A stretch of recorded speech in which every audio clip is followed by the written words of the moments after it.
क्या बारिश रुकने से पेट की भूख रुक सकती है? सुबह से ये रिमझिम बारिश हो रही है, फिर भी उठना ही पड़ता है। कल बाजार जाने के लिए सब्जियां अभी से तोड़कर रखनी होगी, नहीं तो कल क्या लेकर जाऊंगी? सूखे पत्ते। देखो इस लौकी को, अगर 2 दिन और छोड़ दिया तो ये बढ़ते बढ़ते लकड़ी जैसी सख्त हो जाएगी। तब इसे कौन खरीदेगा भला? इसे अभी तोड़कर रख लेती हूँ, कल बाजार ले जाऊंगी। अरे बाबा मालती, इतनी सुबह नहीं आती तो भी चलता भाई, धूप निकलने पे तोड़ लेती। थोड़ा अपने शरीर का भी ध्यान रखा करो ना, न जाने कितने दिनों से ये भीगना भिगाना चल रहा है। मान के चलो किसी दिन बुखार आ जाएगा तो कौन संभालेगा? तुम्हें थोड़ा आराम की जरूरत है मालती। रात भर ठीक से सोई भी नहीं हो और सुबह होते ही फिर निकल पड़ी। धूप निकलने पर? धूप भला कब निकलेगी? सावन के महीने में धूप का दिखना किस्मत की बात है। तब तक तो ये पोई साग के पत्ते पीले पड़ जाएंगे, भिंडी सूखकर लकड़ी जैसी कड़ी हो जाएगी। तब बाजार ले जाने पर उसे कौन खरीदेगा? अगर तुम्हारी बात मानकर बैठी रही तो चूल्हा जलाने के लिए सूखी लकड़ी भी नसीब नहीं होगी। क्या मैं इस कीचड़ में मजे करने आती हूँ? मजबूरी में आती हूँ। अरे मैं तुम्हें देखना नहीं चाहता मालती, लेकिन मेरे धान के खेत में अभी करने को कुछ है भी नहीं। बरसात में सब कुछ डूबा हुआ है, हाथ पर हाथ धर के बैठने के अलावा और मैं क्या करूं बताओ? कभी कभी सोचता हूं कि कहीं मजदूरी ही कर लूं, लेकिन इस बारिश में वो भी नहीं मिलती। मन बहुत उदास रहता है मालती, क्या बताऊं तुम्हें। मैं तुम्हें दोष नहीं दे रही हूँ, लेकिन घर तो हम दोनों का है। अकेले अकेले सब संभालते हुए कभी कभी बहुत थकान हो जाती है। बस यही बात है, सुबह से रात तक एक के बाद एक काम लगे रहते हैं, किसी को छोड़ा भी नहीं जा सकता। खैर, तुम ये टोकरी जरा इधर बढ़ाओ। लौकी बहुत अच्छी हुई है, कल बाजार में इसके अच्छे दाम मिलेंगे।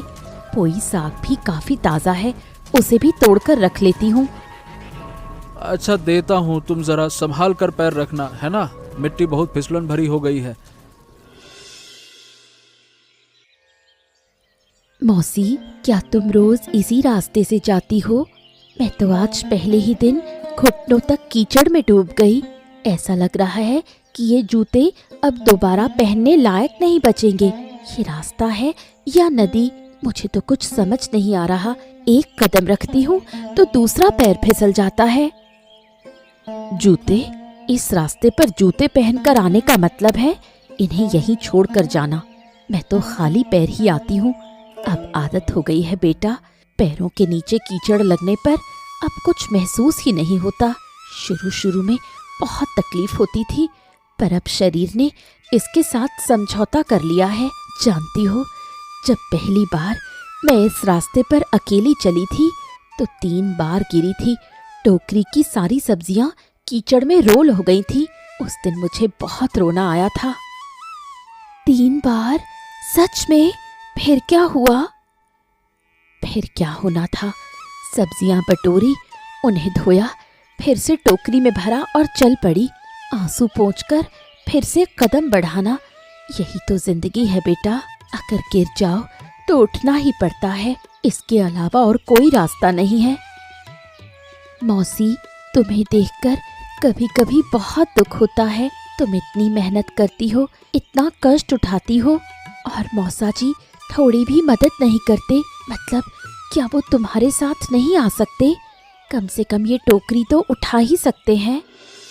तुम्हारे मौसा जी बुरे इंसान नहीं है झुमा। जब उनके खेत में काम होता है तो वो जी जान से करते हैं, लेकिन बरसात में धान का खेत डूब जाता है, कोई काम नहीं बचता, तो वो अंदर ही अंदर घुटने लगते हैं। मर्द हैं, अपना एक स्वाभिमान है। पत्नी सब्जी बेचकर घर चला रही है, ये बात उन्हें अच्छी नहीं लगती, लेकिन कोई और उपाय भी तो नहीं है। इसी खींचतान में घर चलता है बेटा। जानती हो, रात को कभी कभी मैं देखती हूँ कि उन्हें नींद नहीं आती। वो आंखें खोले छत की तरफ देखते रहते हैं, कुछ कहते नहीं हैं, पर मैं समझती हूँ कि वो अंदर ही अंदर कितने घबराते हैं। मौसी, तुम्हारे जैसी औरतें बहुत कम होती हैं। सच कह रही हूँ, तुमने इस पूरे घर को संभाल रखा है। एक तरफ मौसा जी के मान सम्मान का ध्यान रखती हो और दूसरी तरफ सब्जी बेचकर घर चलाती हो। घर मजबूरी या आंसू नहीं देखता रे, घर तो थाली का भात देखता है। पेट में भूख हो तो कोई ये नहीं पूछता कि खाना किसने पकाया या सब्जी किसने बेची। सबको बस थाली में खाना चाहिए, उसी का इंतजाम करना मेरा काम है। चल जल्दी पैर बढ़ा, बाजार पहुंचने में देर हुई तो अच्छी जगह नहीं मिलेगी।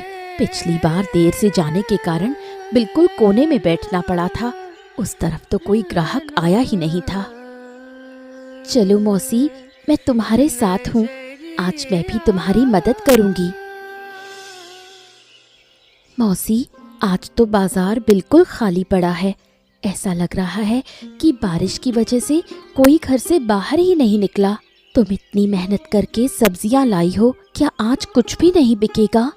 हम सुबह से बैठे हैं, अभी तक कोई ठीक से आया ही नहीं। बाजार के दिन अगर बारिश हो जाए तो ऐसा ही होता है। ये कोई पहली बार नहीं है, पिछले हफ्ते भी ऐसा ही हुआ था। 3 किलो भिंडी वापस ले जानी पड़ी थी, अगले दिन उसमें से आधी सड़ गई थी। याद है ना? बारिश के पानी से सब्जियां ज्यादा देर तक ताज़ी नहीं रहती, भिंडी का रंग बदलने लगता है, पोई साग मुरझा जाता है, तब कोई उन्हें खरीदना नहीं चाहता। तो फिर अब हम क्या करें? यहीं बैठे रहें या घर वापस चले जाएं? मुझे तो नहीं लगता कि आज अब कोई आएगा। नहीं, थोड़ा और इंतजार कर लेते हैं। दोपहर के बाद अगर बारिश थमी तो 2-4 लोग आ सकते हैं, जो भी बिके बिक जाए। बिल्कुल खाली घर लौटने का मन नहीं करता। घर जाऊंगी तो तुम्हारे मौसा जी पूछेंगे कि कितने पैसे कमाए, सासू माँ पूछेंगी कि राशन का चावल लाई या नहीं। मैं उन्हें क्या जवाब दूंगी? क्या ये कहूँ कि दिन भर बैठी रही और कुछ नहीं हुआ? ये बात सुनकर उन्हें भी दुख होगा और मुझे भी शर्म आएगी। मौसी, तुम इतना मत सोचो, आज जो होना होगा देखा जाएगा। कल हम फिर आएंगे, मैं तुम्हारे साथ हूँ ना, तुम अकेली नहीं हो। तुम साथ हो इसलिए मुझे थोड़ी हिम्मत मिल रही है बेटा, नहीं तो अकेले सूने बाजार में बैठकर मुझे रोना आ जाता। जानती हो, पिछली बार जब एक भी सब्जी नहीं बिकी थी तो लौटते समय मैं रास्ते में बैठकर रोई थी। किसी ने देखा नहीं क्योंकि मेरे आंसू बारिश के पानी में मिल गए थे, लेकिन मैं उस दर्द को भूल नहीं पाती हूँ। मौसी, तुम रो मत, देखो उस तरफ से 2 लोग आते हुए दिख रहे हैं, शायद अब कुछ सब्जियां बिक जाएं। हाँ, देखती हूँ, आवाज देती हूँ। ओ भाभी जी, आइए, बिल्कुल ताजी सब्जियां हैं, आज सुबह ही खेत से तोड़ी हैं। आज आधी सब्जियां भी नहीं बिकी। इतनी तेज बारिश थी कि बाजार में कोई था ही नहीं। दिन भर बैठी रही पर कुछ हाथ नहीं आया, न चावल खरीद पाई न तेल। कल फिर जाना पड़ेगा। ये जो भिंडियां बची हैं, पता नहीं कल तक अच्छी रहेंगी भी या नहीं।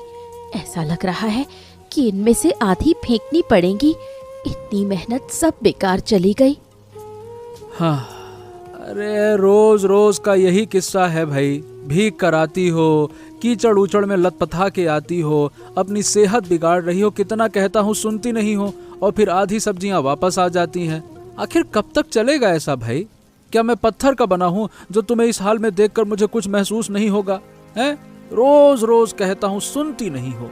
जब तुम्हें इस तरह थकी हारी लौट के देखता हूँ ना, तो मेरा दिल अंदर से तड़प उठता है। तुम समझती काहे नहीं हो ये बात भाई? तो फिर क्या करूं? तुम ही बताओ। अगर मैं बाहर ना जाऊं तो क्या चूल्हा अपने आप जल जाएगा? तुम कहते हो कि खेत डूबा हुआ है, कोई काम नहीं है।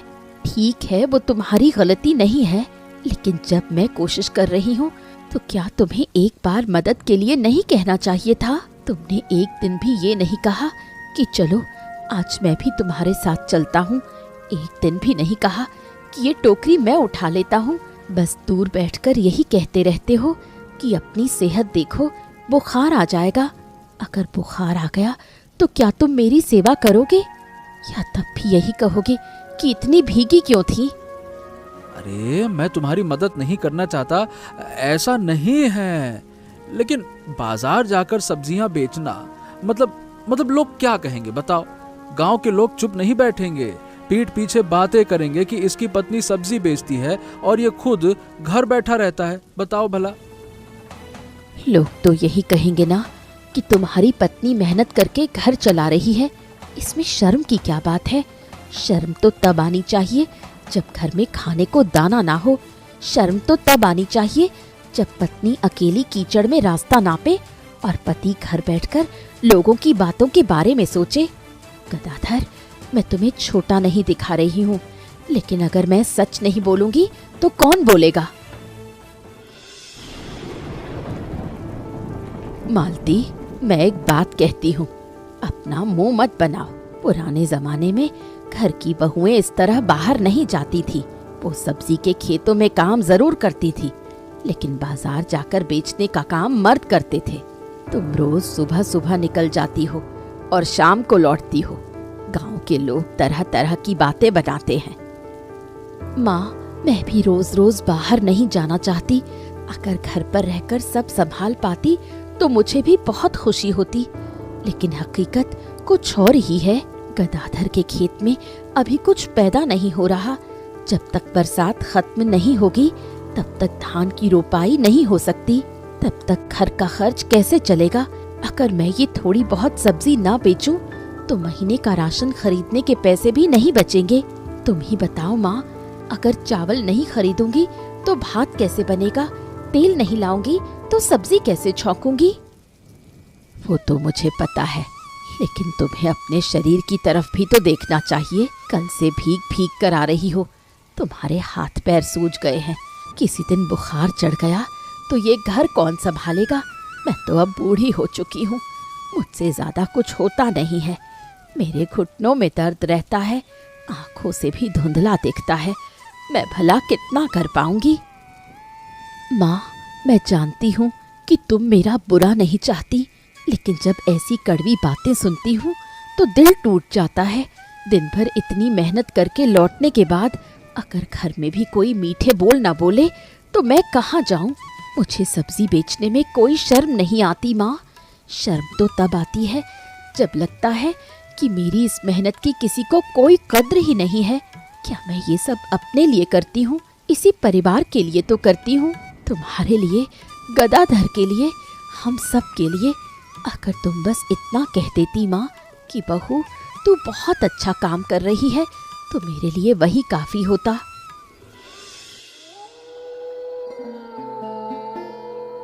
तुम सोगी नहीं क्या?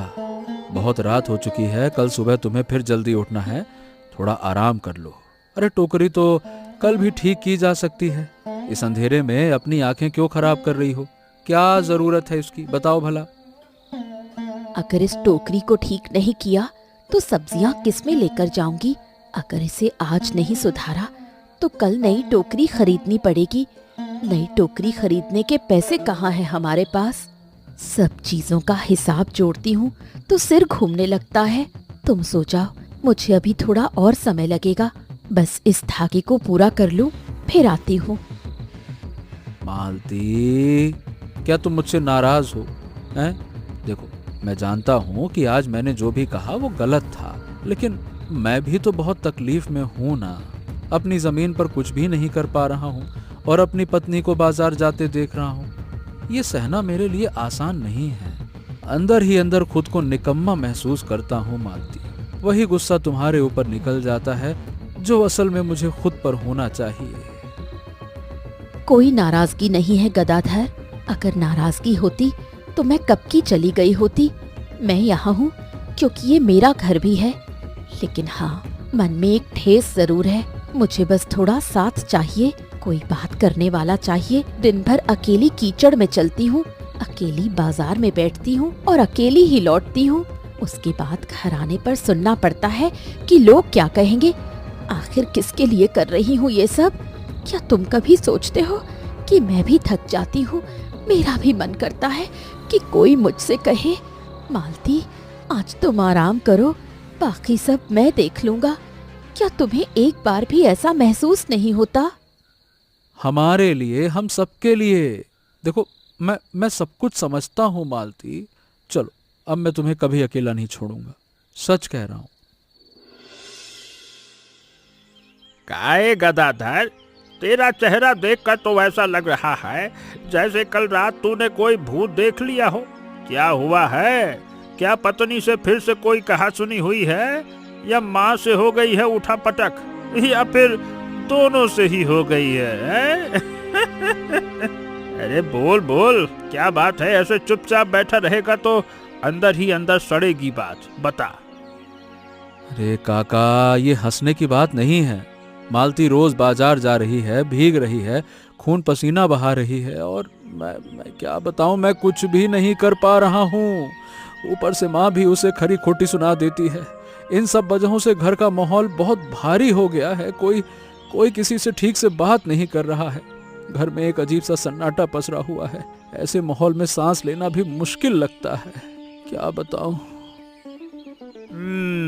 सुन भाई, मैं तुझे एक बात कहना चाहता हूँ। देखो भाई, अगर पत्नी सब्जी बेचे और पति सिर्फ अपना मुंह बंद करके बैठा रहे तो घर कैसे चलेगा भाई?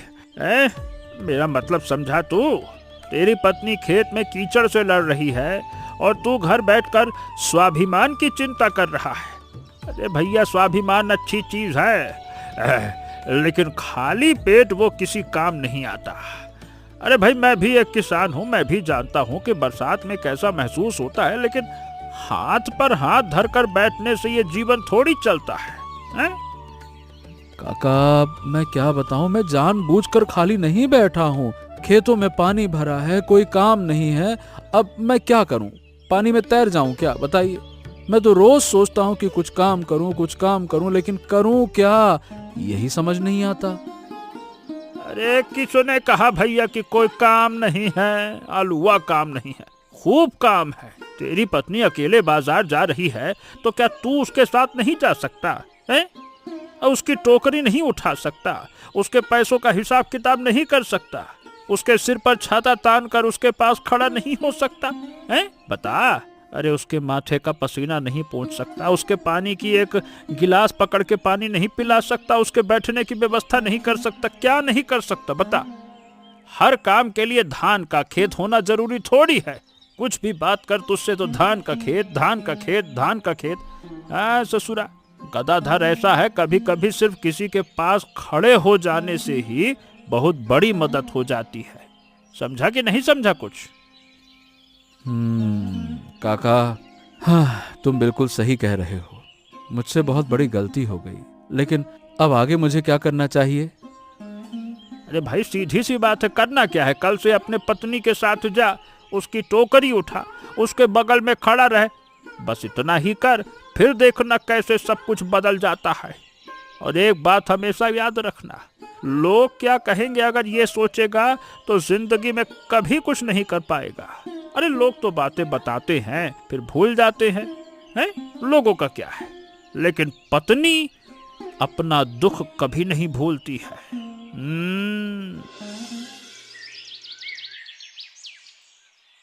मौसी, मैंने एक चीज सोची है।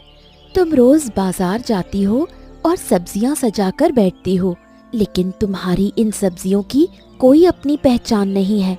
मतलब लोग देखकर ये समझ नहीं पाते कि ये आज सुबह की तोड़ी गई बिल्कुल ताज़ी सब्जियां हैं। मैं एक साइन बोर्ड बनाऊंगी, कागज पर लिखूंगी बिल्कुल ताज़ी सब्जियां, आज सुबह ही खेत से लाई गई।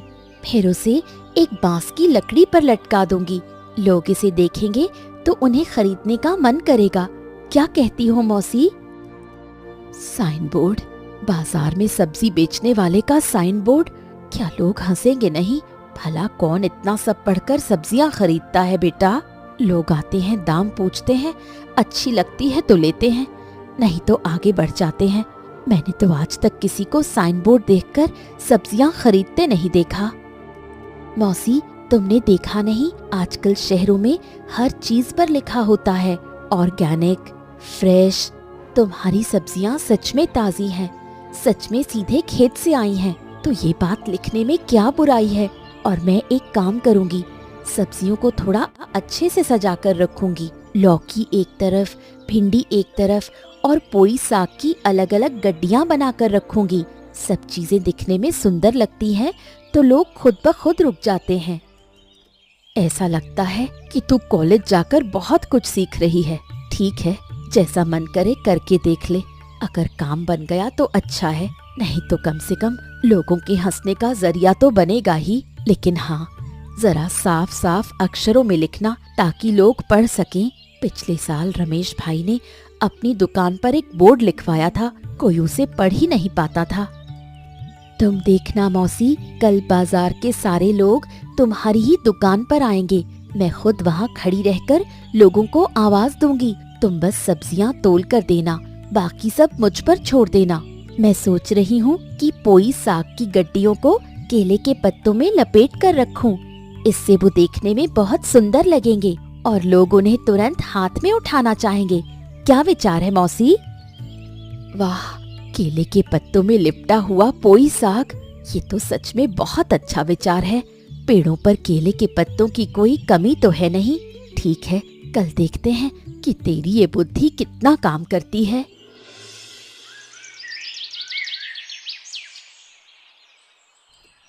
मालती, मालती, लाओ लाओ। अरे दो। आज मैं भी तुम्हारे साथ चलूंगा। अरे लाओ टोकरी, मुझको दो, मैं उठाऊंगा। तुम बढ़िया खाली हाथ चलो, मस्त बारिश का मजा लो। अरे छाता भी मैं पकड़ूंगा ताकि तुम भीगो नहीं। कल रात भर मैंने सोचा, पटल काका ने जो भी कहा था बिल्कुल सही कहा था। अब मैं और घर पर नहीं बैठूंगा। तुम चलोगे बाजार सब्जी बेचने? कल तक तो तुम कह रहे थे कि लोग क्या कहेंगे, आज अचानक क्या हो गया? क्या सपने में किसी ने आकर कुछ कहा है? हाँ, कल पटल काका ने मुझे कुछ बातें समझाई थी। मतलब मैंने खुद भी इस पर विचार किया, पर उन्होंने बहुत अच्छे से समझाया।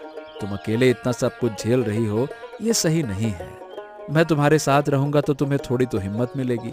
अगर कोई कुछ बोलता है तो बोलने दो।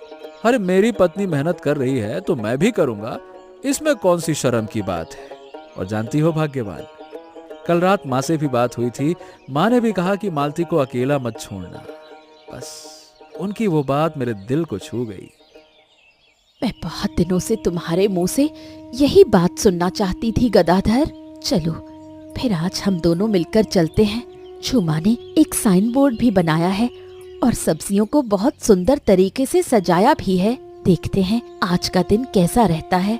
तुम्हें पता है, झूमा ने पोई साग की गड्डियों को केले के पत्तों में लपेटा है। दिखने में कितना सुंदर लग रहा है। हैं? सच में?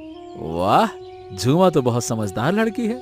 चलो देर मत करो, नहीं तो फिर से अच्छी जगह नहीं मिलेगी। चलो। हाँ चलो, आज मेरा मन बहुत हल्का महसूस हो रहा है। तुम मेरे साथ हो, मेरे लिए यही बहुत बढ़िया बात है।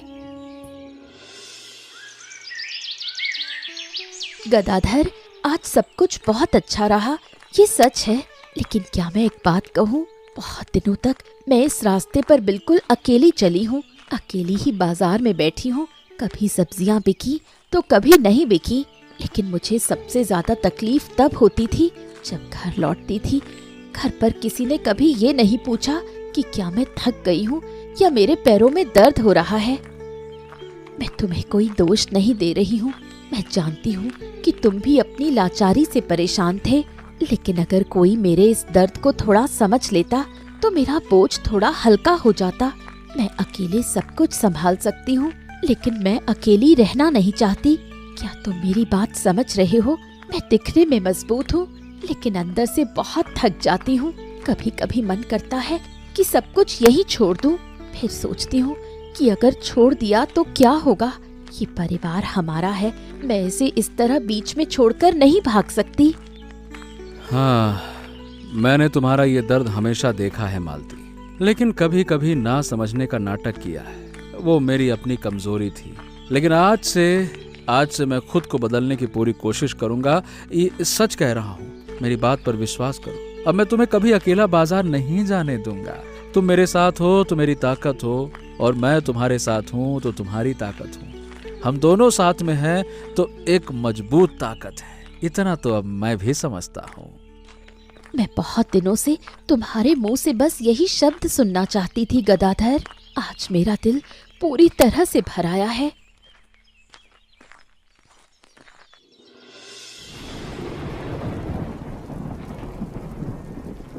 मालती, जरा यहाँ बैठो, काम बाद में कर लेना, मुझे तुमसे कुछ कहना है।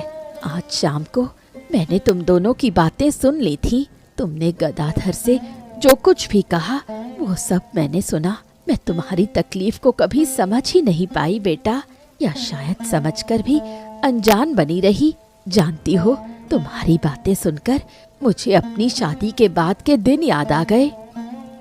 माँ, तुम बुरा मत मानो, मैंने कभी तुम्हारे खिलाफ कुछ नहीं कहा। तुम इस घर की बड़ी हो, तुम्हारी हर बात का सम्मान करना मेरा फर्ज है। तुमने जो भी कहा वो हमारे भले के लिए और अपनी चिंता की वजह से ही कहा होगा। मैं ये बात अच्छे से जानती हूँ। नहीं बेटा, आज तुम मेरी बात सुनो। मैंने तुम्हें बहुत सी कड़वी बातें सुनाई हैं। तुम्हें बाहर जाते देखकर हमेशा मुंह बनाया, गांव के लोगों के तानों का हवाला दिया। लेकिन कड़वा सच तो ये है कि अगर तुम ना होती तो ये घर आज किस हाल में होता, मैं सोच भी नहीं सकती। मेरे बेटे के खेत में कुछ काम नहीं हो रहा, ये देखकर मेरा दिल भी दुखता है। शायद उसी लाचारी के गुस्से में मैं तुम पर चीख पड़ती थी, लेकिन वो बिल्कुल गलत था। तुम मेरी बेटी जैसी हो मालती। अगर मेरी अपनी बेटी होती तो वो भी इस हाल में ऐसे ही मेहनत करती। मैं ये बात भूल गई थी। माँ, तुम ऐसा मत कहो। परिवार में तो थोड़ी बहुत गलतियाँ और ऊंच नीच होती ही रहती है। मैंने कभी ऐसा नहीं सोचा कि तुम मुझसे प्यार नहीं करती। बस कभी कभी मन करता था कि काश हमारे बीच थोड़ी और समझ होती। आज तुमने मेरे पास बैठकर ये बातें कही, मेरे लिए यही बहुत बड़ी बात है। सच में बहुत बड़ी बात है। तुम तो जानती ही हो माँ, मेरी अपनी माँ मुझसे कितनी दूर रहती है। इस पूरे घर को तुम ही संभाले हुए हो बेटी। मुझे ये समझने में थोड़ी देर जरूर हुई, लेकिन अब मैं समझ गई हूँ। अब और देर नहीं होगी। कल से मैं भी तुम्हारी थोड़ी बहुत मदद कर दिया करूँगी, जितना मुझसे हो पाएगा। खेतों का काम भले ना कर पाऊँ, लेकिन सब्जियाँ धोना, उन्हें साफ करना और सजाना तो मैं कर ही सकती हूँ। मेरे हाथ पैर अभी काम करते हैं। कल से मैं सुबह जल्दी उठकर सब्जियां धोकर रख दिया करूंगी। इससे तुम्हारा थोड़ा समय बच जाएगा। माँ, तुम्हें कुछ भी करने की जरूरत नहीं है। तुम बस इसी तरह मेरे साथ खड़ी रहो, मेरे लिए यही काफी है।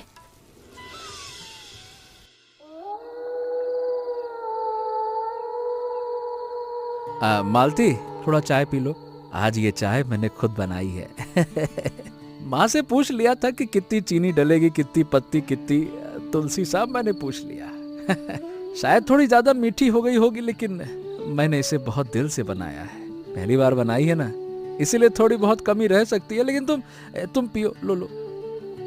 तुमने चाय बनाई है, ये तो इस बरसात की रात में किसी चमत्कार से कम नहीं है। हमारी शादी को इतने साल हो गए, तुमने आज से पहले तो कभी ऐसा नहीं किया। मालती, मैं तुमसे एक बात कहना चाहता हूँ। देखो, मुझसे नाराज मत होना। मैं बहुत समय से एक बहुत बड़ी भूल करता आ रहा था। मैंने तुम्हारी मेहनत हमेशा देखी, लेकिन कभी उसे माना नहीं। तुम्हारी तकलीफ को समझा, पर कभी जुबान पर नहीं लाया। अपनी नाकामी की वजह से मैं अंदर ही अंदर जलता रहता था और वही गुस्सा तुम्हारे ऊपर निकाल देता था। ये बहुत गलत था। मालती, मुझे माफ कर दो ना। गदाधर, मैंने तुमसे कभी चाय नहीं मांगी और ना ही कभी माफी चाही थी। मैं तो बस तुम्हारा थोड़ा सा साथ और प्यार के दो बोल चाहती थी। परिवार में शिकवे शिकायतें, दुख और विचारों का मतभेद तो रहता ही है, लेकिन बातचीत कभी बंद नहीं होनी चाहिए। एक दूसरे का साथ कभी नहीं छूटना चाहिए। अगर इतना हमारे पास हो तो बाकी की हर मुश्किलों को संभाला जा सकता है। तुम तो जानते ही हो कि मैं तुमसे कितना प्यार करती हूँ। अब बातचीत कभी बंद नहीं होगी। अरे मैं रोज तुम्हारे साथ बाजार चलूंगा भाई, दुकान पर खड़ा रहूंगा, तुम्हारे लिए छाता पकड़ूंगा, तुम्हारे लिए पानी देखूंगा, सब्जियों की टोकरी उठाऊंगा, कचरा हटाऊंगा, सब मैं करूंगा। अब से तुम कोई काम अकेले नहीं करोगी, तुम्हारा सेवक हाजिर है। इतना बड़ा वादा मत करो, देखना 3 दिन बाद सब भूल जाओगे। अरे अगर भूल जाऊं तो तुम मुझे याद दिला देना, उसमें कौन सी बड़ी बात है। चलो अब चाय पियो, ठंडी हो रही है, चाय जाओ चलो। चाय में चीनी सचमुच बहुत ज्यादा है, लेकिन पीने में बहुत अच्छी लग रही है। बहुत दिनों के बाद आज मुझे सच में बहुत अच्छा लग रहा है।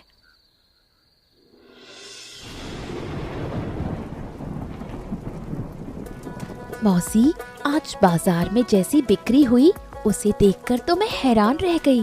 वो साइन बोर्ड सच में काम कर गया और मौसा जी भी आज साथ में थे।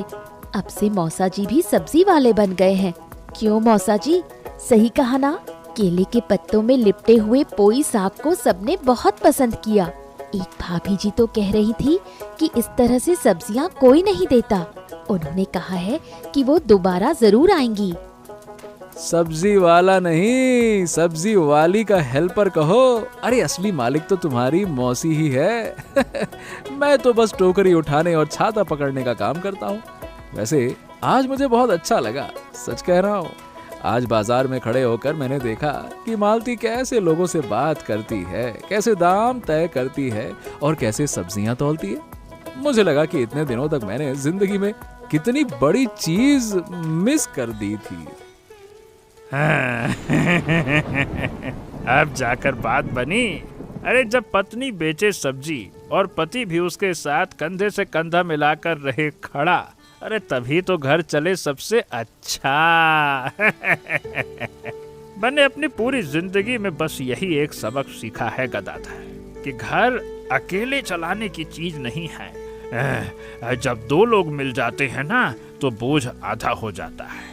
और गदाधर, आज तुझे इस तरह देखकर मुझे बड़ी खुशी हुई है।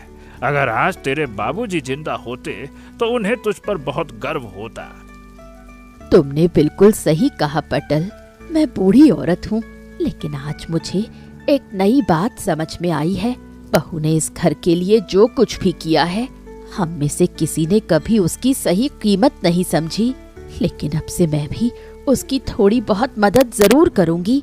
खेत का काम भले न कर पाऊँ, लेकिन सब्जियां धोना, उन्हें साफ करना और सजाना तो मैं कर ही सकती हूँ। मेरे हाथ पैर अभी सलामत हैं। कल से मैं सुबह जल्दी उठकर सब्जियां धोकर रख दिया करूँगी, जिससे मालती का थोड़ा समय बच जाएगा। माँ, तुम्हें कुछ भी करने की जरूरत नहीं है। तुम्हारा आशीर्वाद ही हमारे लिए बहुत है। आज इस एक रात में मुझे जो कुछ भी मिला है, उसने मेरे दिल के कई सालों के सूखे को खत्म कर दिया है। सच कह रही हूँ माँ, आज मेरा मन इतना खुश है कि मुझे ये बारिश भी बहुत खूबसूरत लग रही है। बारिश की आवाज़ आज मुझे कोई दर्द नहीं दे रही, बल्कि ऐसा लग रहा है जैसे कोई मधुर गीत बज रहा हो। मौसी, मैं एक बात कहूँ, तुम सिर्फ एक साधारण सब्जी वाली बहू नहीं हो, तुम इस पूरे घर की रीढ़ की हड्डी हो। बरसात में जब सब कुछ डूब जाता है, तब भी तुम मजबूती से सिर उठाकर खड़ी रहती हो। वही तो असली ताकत है। और मौसी, कल से मैं व्यापार के लिए कुछ और नए प्लान बनाऊंगी। सब्जियां बेचने के लिए थोड़ा और अच्छा इंतजाम करना होगा। ये तिरपाल अब बहुत पुराना हो गया है, एक नया तिरपाल खरीदना पड़ेगा। ये अब और ज्यादा दिन नहीं टिकेगा। झूमा, तूने एक बात बिल्कुल सही पकड़ी। सिर्फ सब्जियां अच्छी होने से काम नहीं चलता है, उन्हें अच्छे तरीके से दिखाना भी तो आना चाहिए। तेरी मौसी की सब्जियां बिल्कुल ताजी और सीधे खेत से आई होती हैं, लेकिन बाजार में तो और भी बहुत से लोग सब्जियां बेचते हैं। तुम लोग अपनी चीजों का ये फर्क लोगों को दिखा पाओगी ना, तभी ग्राहक खींचे चले आएंगे। हाँ काका, तुम बिल्कुल सही कह रहे हो। मैं भी सोच रहा हूँ कि जैसे ही बरसात खत्म होगी ना, खेतों में फिर से काम शुरू हो जाएगा। लेकिन तब तक मैं मालती के साथ ही रहूंगा। हमें अपने सब्जी के खेतों को भी थोड़ा और बड़ा करना होगा। ऊंचाई वाली ज़मीन पर थोड़ी और लौकी और कद्दू के पौधे लगाएंगे। बरसात के मौसम में वो फसलें बहुत अच्छी होती हैं। तुम खेत को और बड़ा करोगे? सच में ये तो बहुत ही अच्छी बात होगी। मैं अकेली जितना कर पाती थी अब उससे कहीं ज्यादा काम हो पाएगा। जब हम दोनों मिलकर करेंगे तो दुगनी सब्जियां तैयार होंगी।